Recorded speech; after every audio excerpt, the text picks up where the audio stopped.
Aloha mai kako. E como mai to Curtain Call, a program of reviews, previews, interviews, and features of and or with the great art and artists on Maui and beyond. I'm Paul James Brown. The latest show at the Schaefer International Gallery of the Maui Arts and Cultural Center is yet another wow from Gallery Director Nida Bangerter and her assistant Jonathan Clark. Through their tireless, hard work, outstanding aesthetic senses, and impeccable taste, we consistently have world-class exhibits that would be at home in any gallery. This exhibition is an invitational, bringing together 7 artists from throughout the US and Hawaii, including Maui, New York City, Wisconsin, Oahu, and Tennessee. These artists were asked to create works based on their perception of water and or wind, using paper by changing it materially in any way they thought would bring forth the theme and truthful expression. This show is not your go to the museum and contemplate the works in reverent silence, but an exhibit that asks the viewer to participate in the evolution of the work, as in New York City artist Wes Bruce's Confluence, or observe the elegant movement of Koichi Yamamoto's kinetic printed kites, or enjoy the hanging cylinders representing the lapalapa tree, a species endemic to Oahu and Kauai, by Oahu artist Janetta Napp. When one enters the gallery, Koichi Yamamoto's kites 1 through 14 will cause you to stop in your tracks and gaze with awe at this assemblage of beauty. One is immediately struck by the complexity of the way the work is hung. Then the kites themselves, which I learned have actually flown. Mr. Yamamoto revealed that some of the designs on the kites were inspired by the work of this year's Schaefer Portrait Challenge Juror's Choice Kauai artist Sally French. The intricacy of the etchings and the construction using gampi and kozo paper and bamboo is masterful. Mr. Yamamoto, who is on the print faculty at the University of Tennessee, the second-ranked print program in the country, according to him, took 2 weeks to create each one of the 14 kites. That's more than a half a year.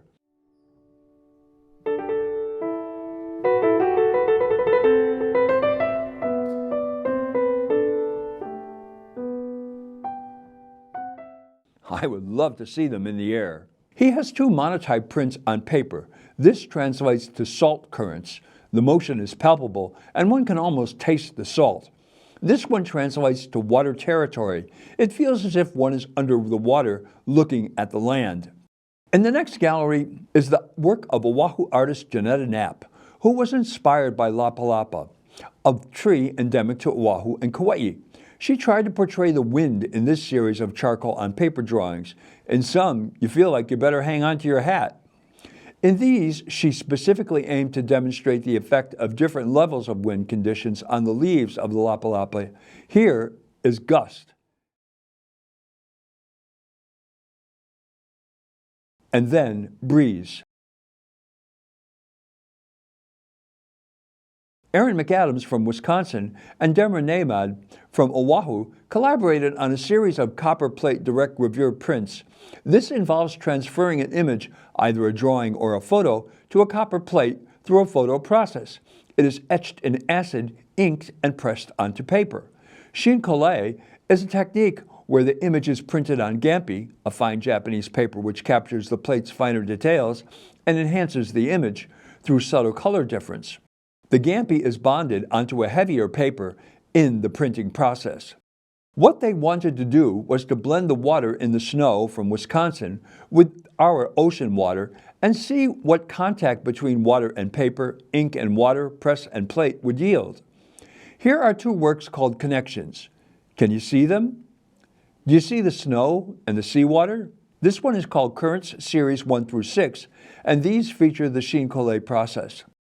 Finally, there is this magnificent, mind-boggling, nearly 40-foot mural called Contact, where some of the previous images from Currents have found new forms.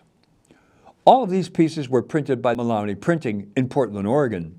Keith Yurdana has used graphite, acrylic paint, and ink on paper to create these remarkably complex and precise images he calls Calligraphy of Elements 1, 2, 3. Number 1 is about water. We see the waves slapping against each other and the foam throughout the work.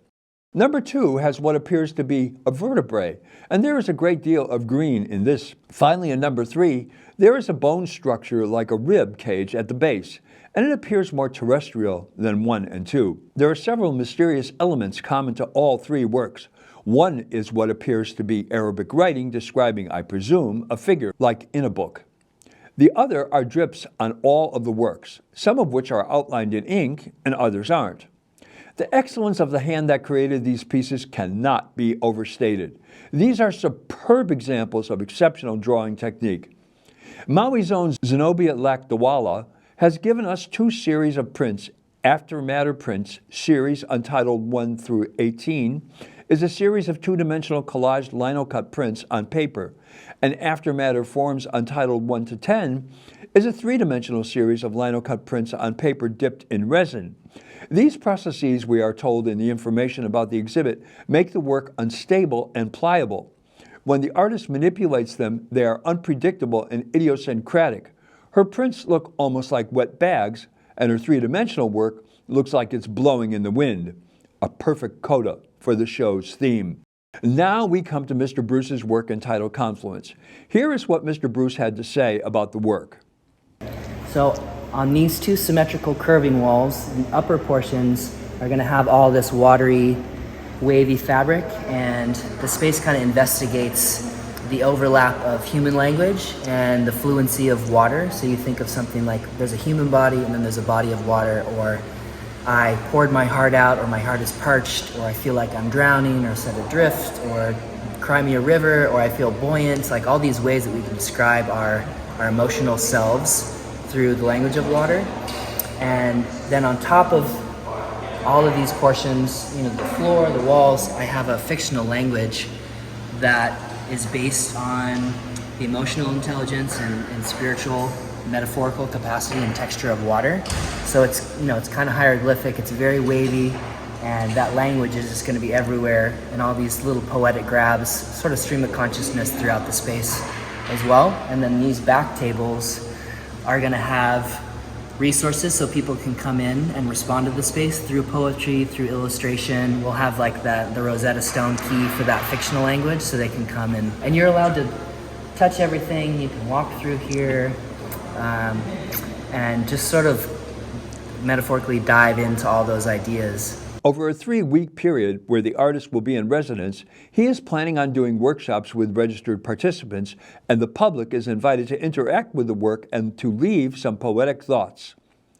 Some questions he would like contemplated include, what wisdom does water hold? What do wind and human spirit have in common? And how can you describe your lived experience through the language of water? I look forward to see how this piece evolves. Paper, Water, Wind continues until August 20th. The gallery is open Tuesday through Saturday, 10 a.m. to 4 p.m. The gallery is also open until 7:30 p.m. for select Castle Theater and Yokkaichi Pavilion shows. Admission is free. Gallery visitors are no longer required to show proof of vaccination and photo ID. Masks are optional. It's a marvelous show. Well, that's Curtain Call for this week. Thanks for tuning in. I'm Paul James Brown. Ahui ho!